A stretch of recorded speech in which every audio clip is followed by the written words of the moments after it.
Okay, so you know how we always say we're going to change our lives? Like, this is it, new me. Mm-hmm. And then, like, 2 weeks later, same old habits, It's right? so I'm common. like, why even bother? But there's this book, Atomic Habits. It's blowing my mind by James Clear. Oh, I've heard good things. It's not about these huge changes, but like tiny ones. Atomic habits, they build up. Like, instead of trying to overhaul your entire life overnight, you make small, sustainable changes. Exactly. And they add up to huge results. It's wild. So, ready to dive in. Let's do it. I'm ready for those light bulb moments. Okay, so Clear, he says it's not about willpower. Which is great, because who has that, really? Right. He's all about like building a system. A system designed for success. I like it already. Okay, and this is where it gets cool, the plateau of latent potential. It's why we feel stuck sometimes. Stuck. Or like you're not making progress. Yes. It's like you're putting in the work, but you don't see anything, like an ice cube. Okay, I'm intrigued. So it's 25 degrees, then 26, 27, nothing. But at 32, bam, melts. So you're saying those small changes, they are doing something, even if we can't see it yet. Exactly, like those first weeks at the gym, you might not be ripped yet. But inside, things are changing. Muscles are building. Yes. So we're building to a breakthrough. We just gotta trust the process. I love that. Trust the process. But how do we apply that to, like, our actual selves? Who we are? Ah, you're talking about identity. That's where the real magic happens. Okay, hit me with it. It's not I want to be a writer, it's I am a writer. Whoa. You change the story you tell yourself, you embody the change. Instead of I want to be fit, it's I'm the kind of person who works out. Exactly. You're aligning your actions with who you want to become. So each choice, it's like a vote for that future self. Every time you choose a salad over fries, you're voting for a healthier you. I'm into it. But how do we actually make those choices? Well, that's where the habit loop comes in. Cue, craving, response, reward. Ooh, I've heard of that. Break it down for me. Okay, so imagine this. You're trying to focus on work, and then your phone pings. The worst. That ping, that's the cue. That's like a trap. Right. And then the craving hits. You want to know who texted, what's happening. That little dopamine hit. And then, boom, the response, you pick up your phone. Every single time. And you get that reward.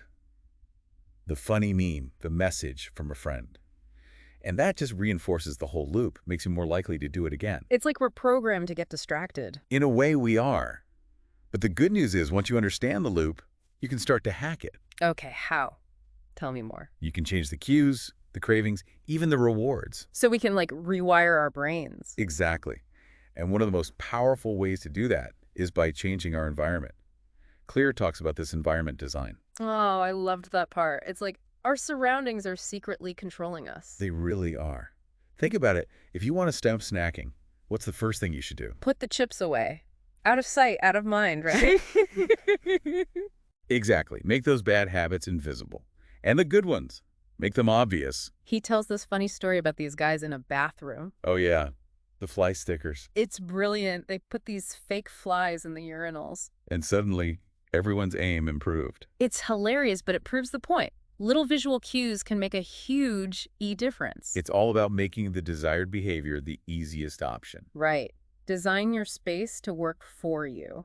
Oh, and this one blew my mind. Temptation bundling. Have you tried that? Oh, it's a game changer. Like, I love to listen to audiobooks, but only when I'm running. So you have to run to get your audiobook fix. Exactly. I'm way more motivated to lace up my shoes knowing I get to dive into a good story. I do that with podcasts and laundry. Only allow myself to listen while I fold. Makes it almost fun. You're basically tricking your brain into craving the have to do by pairing it with the want to do. It works. Okay, but what about when we're just feeling stuck? Like procrastination mode. Procrastination. We've all been there. But Clear has a strategy for that too. The 2-minute rule. 2 minutes. That's it. It seems too simple, right? But it works.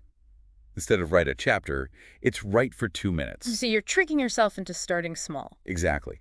And often, that's the hardest part. Yeah. But once you start... You build momentum. Exactly. Newton's law, an object in motion stays in motion. Makes sense. So you're saying instead of getting overwhelmed by this huge task, just start tiny. Exactly. 2 minutes, that's all it takes to break the inertia. I like it.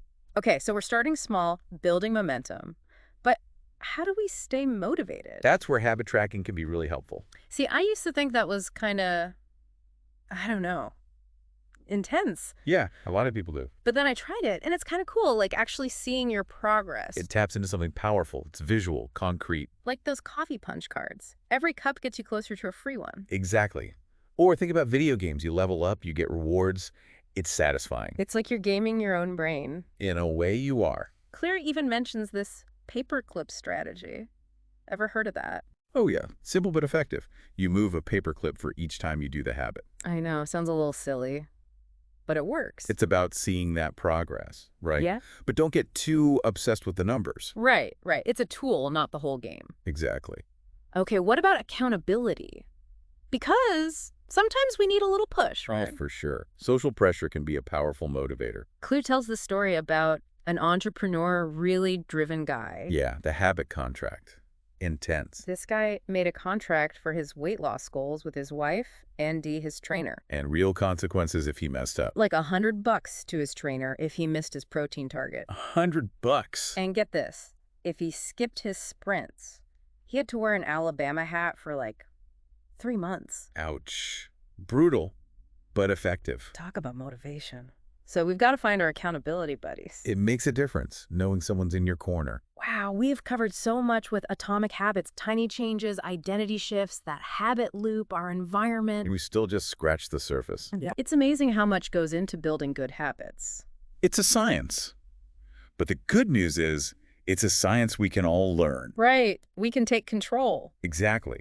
And as you're thinking about all these strategies, you might be wondering, where do I even start? Totally. Which habits should we focus on?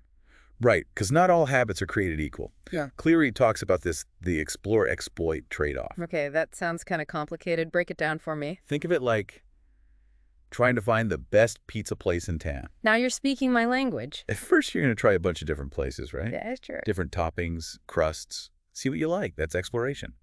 But then you find the one. Perfect crust, perfect sauce. And you become a regular. Exactly. You exploit that discovery. Habits are the same way. So we experiment, see what works, then go all in. Exactly. Makes sense. And that perfect habit might be different for everyone, right? Absolutely. What works for me might not work for you. Like that Michael Phelps story. He wasn't just born an Olympic swimmer. Right. He had the talent, sure, but he also found the perfect game for his skills. So we can all find our own lane to be amazing in. Exactly. Wow, this has been eye-opening. It's powerful stuff. So as we wrap up our Atomic Habits deep dive, one last thought from James Clear. Happiness is the space between one desire being fulfilled and a new one forming. What do you think he means by that? That's a good one. I think he's saying that it's not about reaching some finish line where we're done. It's about the journey, always growing, changing. Right, and finding joy in that process. I love that. It's not about being perfect, it's about making progress. Couldn't have said it better myself. So everyone listening, think about one habit you want to work on, just one tiny change. Your own atomic habit. Exactly. And remember, success is the product of daily habits, not once-in-a-lifetime transformations.